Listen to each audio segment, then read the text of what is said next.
ছাত্ৰ-ছাত্ৰীসকলৰ মনোযোগ বৃদ্ধি, মানসিক ব্যায়াম আৰু প্ৰভাৱিতকৰণৰ প্ৰশিক্ষণৰ বাবে প্ৰতিষ্ঠিত সংস্থা নৰ্থ ইষ্ট ইউনিক কলিগ্ৰাফীৰ দেৰগাঁও নৰ্থ ইষ্ট ইউনিক কলিগ্ৰাফীৰ এটি শাখা দেৰগাঁও নাৰিকলগুৰিত আজি শুভাৰম্ভ কৰা হয়। এই উপলক্ষে শাখাটোৰ ফিটা কাটি দুৱাৰ মুকলি কৰে দৈনিক জনমভূমি কাকতৰ দেৰগাঁৱৰ সাংবাদিক কুমুদ বৰাই।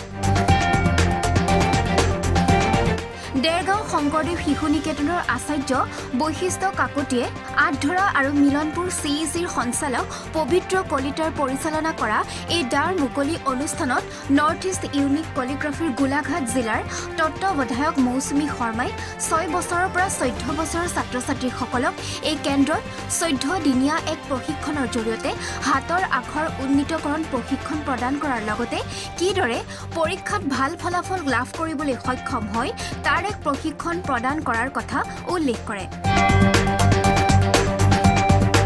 এই অনুষ্ঠানত সমাজকৰ্মী চাহাবুদ্দিন আহমেদ, দেৰগাঁওস্থিত ডায়েটৰ কৰ্মচাৰী জিছান জংগম বৰা, নেকিবুৰ ৰহমান, ভাস্কৰ পূজাৰী, যুৱ সাংবাদিক বিদ্যান বৰদলৈকে ধৰি দেৰগাঁৱৰ কেইবাগৰাকী বিশিষ্ট ব্যক্তি উপস্থিত থাকি গঠনমূলক পৰামৰ্শ আগবঢ়ায়।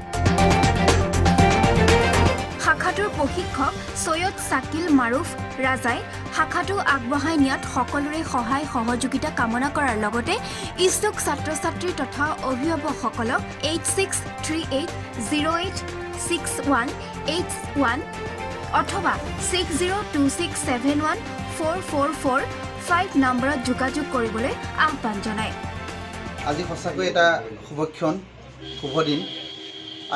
মই ইতিমধ্যে আগতে সেই কথাষাৰ কৈছোঁ, আকৌ সেই কথাকে ক'ম।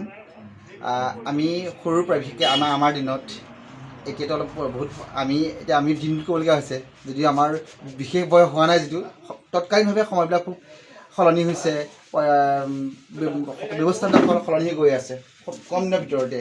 গতিকে আগতে হয়তো আজি যিটো অৱস্থাত আজি হেডলাইনিঙৰ ওপৰত যিটো ধৰণে আজি কৰ্মশালা দিবলগীয়া হৈছে, হয়তো সেইটো হ'বলগীয়া নহ'লহেঁতেন, হোৱা নাছিল আমাৰ দিনত।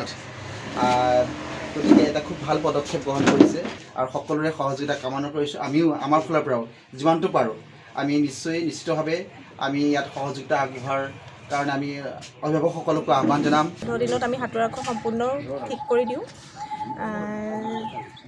ল'ৰা ছোৱালীবিলাকৰ যিহেতু আপোনালোকে জানেই যে হাতৰ আখৰটো ব্যক্তিত্ব নিৰূপণৰ মাপকাঠি বুলি কোৱা যায়, সেইকাৰণে ল'ৰা ছোৱালীবিলাক সৰুৰ পৰাই হাতৰ আখৰটোত যদি গুৰুত্ব দিয়া হয় ভৱিষ্যতে তেওঁলোক বহুত সাফল্যৰ দিশত আগবাঢ়ি যাব।